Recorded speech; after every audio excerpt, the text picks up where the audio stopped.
A fugit. E Mina. Ok. Fugi.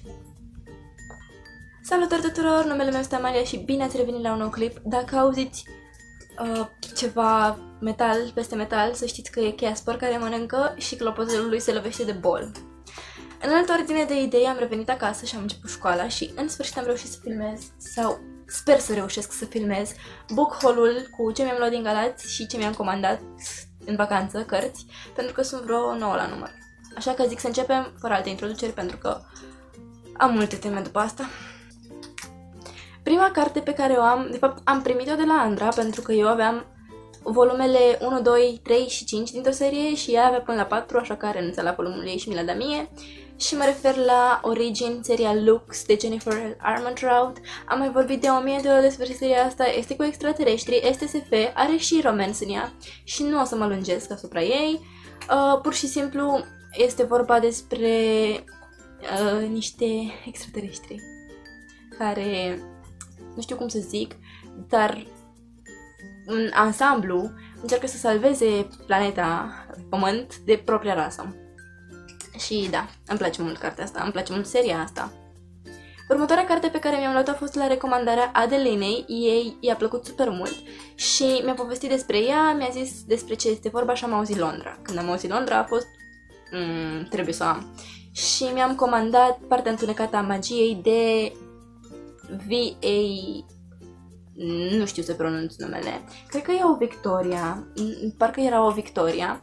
Dar ăsta nu știu cum se pronunță. Schwab, nu știu. Este vorba despre 4 Londre. Și o să vă las pe aici o poză cu sinopsisul, doar ca să nu mai îl citesc eu pentru că o să mă încurc și o să mă îmbâlbâi. E probabil pe fața mea. Următoarea carte pe care mi-am comandat-o este o carte care a fost ecranizată și pe care nu am citit-o până n-am văzut ecranizarea pentru că am considerat eu că o fi clișeică.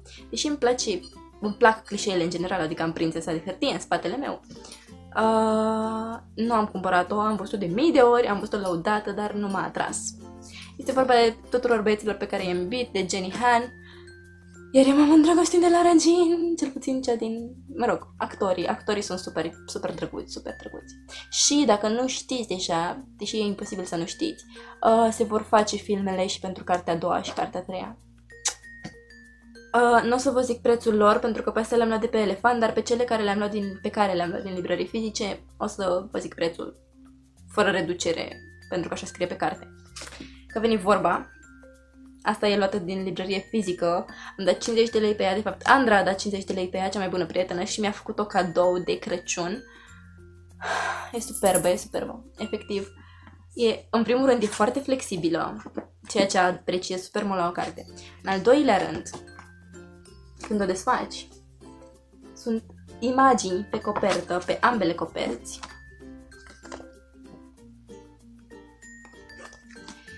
Și în al treilea rând sunt imagini în carte, efectiv sunt aici pagini cu imagini, câteva pagini. Stați așa. Nu mai pot.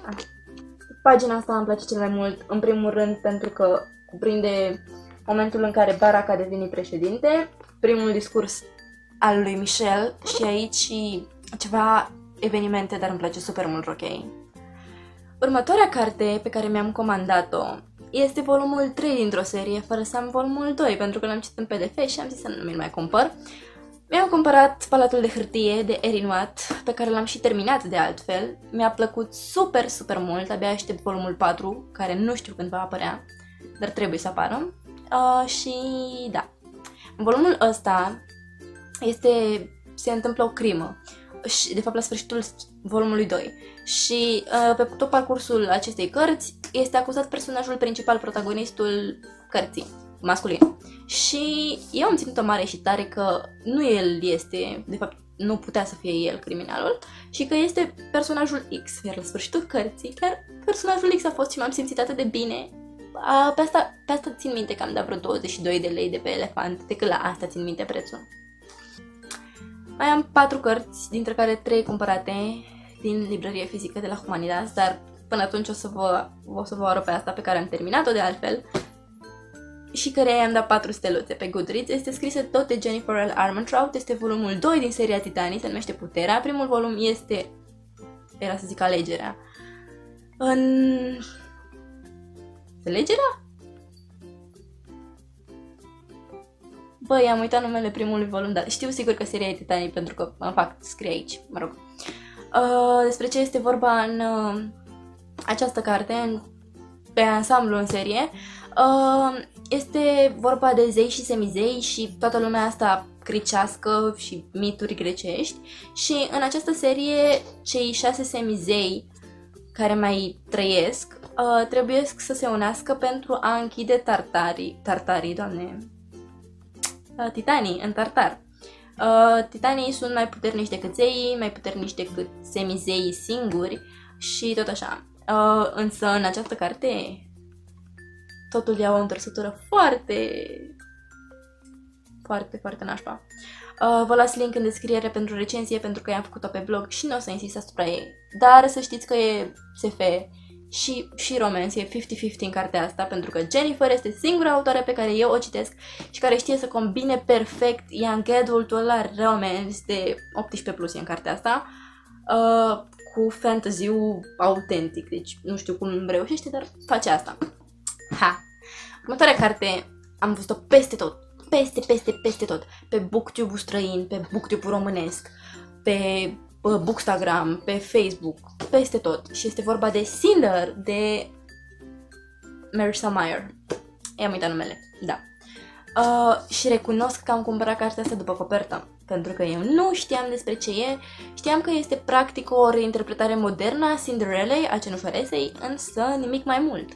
Și am aflat despre ce e între timp, am citit sinopsisul, o să vi-l pun și vouă pe aici ca să nu mă lungesc. Abia aștept să o citesc, sper să-mi placă super mult. Sper să-mi placă. Mai am 2 cărți și penultima carte este Visuri de îngeri și demoni de Laini Taylor. Este volumul 3 din trilogia Născută din fum și os și sper să nu mă dezamăgească.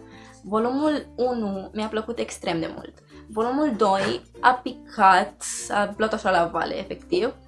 Și volumul 3, nu știu ce să zic despre el, nu știu detalii despre ce este, nu mi-am luat niciun spoiler, m-am ținut departe tot ce înseamnă universul Laini Taylor în momentul ăsta și sper să nu mă dezamăgească. În schimb, dacă m-ar dezamăgi, tot nu-mi pare rău că am cumpărat-o, că trebuia să-mi completez acolo seria. Cinder a costat din librăria Humanitas din Galați 38,9 lei preț întreg și eu am luat cu reducere, 20% reducere. Nu mai știu cât a fost sincer reducerea. Cred că undeva la 30 de lei cu reducere. Nu știu să aproximez cu reducerile și nici cu matematica nu am, că-s la filo. Adică, despre ce vorbim. Așa, acum că am zis prețul la Cinder, prețul la Visuri de îngeri și demoni a fost 45 de lei preț întreg. Am dat 30 ceva de lei înseamnă și... Băi, știți că am eu principiul ăla cu nu da mai mult de 25 de lei după o carte, dar mi-am permis de data asta, că e Crăciunul și odată îmi cumpăr și o cărți, adică, da. Hige e ultima carte pe care mi-am achiziționat-o și nu este Hige obișnuită pe care ați văzut-o voi peste tot, aia cu coperta albă și cu albastru. Asta e scrisă de altă autoare de fapt și conține cam același lucru. Nu știu la ce să mă aștept de la ce să mă aștept de la ea. Nu știu la ce să mă aștept de la ea, pentru că vă dați seama că nu e genul meu, însă am fost super entuziasmată când am văzut-o în magazin. În primul rând pentru copertă, în al doilea rând pentru imaginile geniale.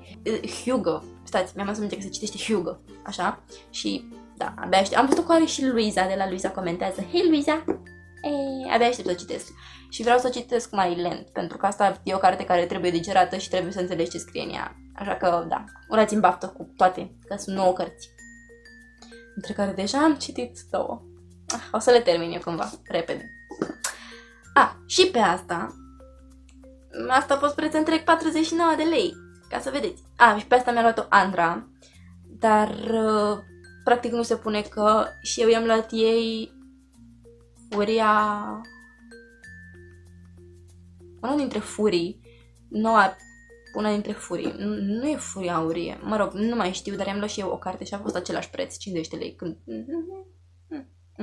Da. Mi-am permis. Odată. Ne mai vedem de ziua mea cu un book haul, că atunci o să mai îmi cumpăr cărți eventual. Au fost 9 cărți pe care am dat toate economiile mele, efectiv. Dar nu-mi pare rău. Și da, acestea fiind zise, ăsta a fost book haul-ul și sper să ne revedem săptămâna viitoare cât mai repede cu un nou clip. Eu am fost Amalia și până data viitoare sper să citiți mai mult decât mine, pentru că eu mâine am test și ascultare. O să trec de ele imediat ce vedeți voi clipul ăsta. Bye!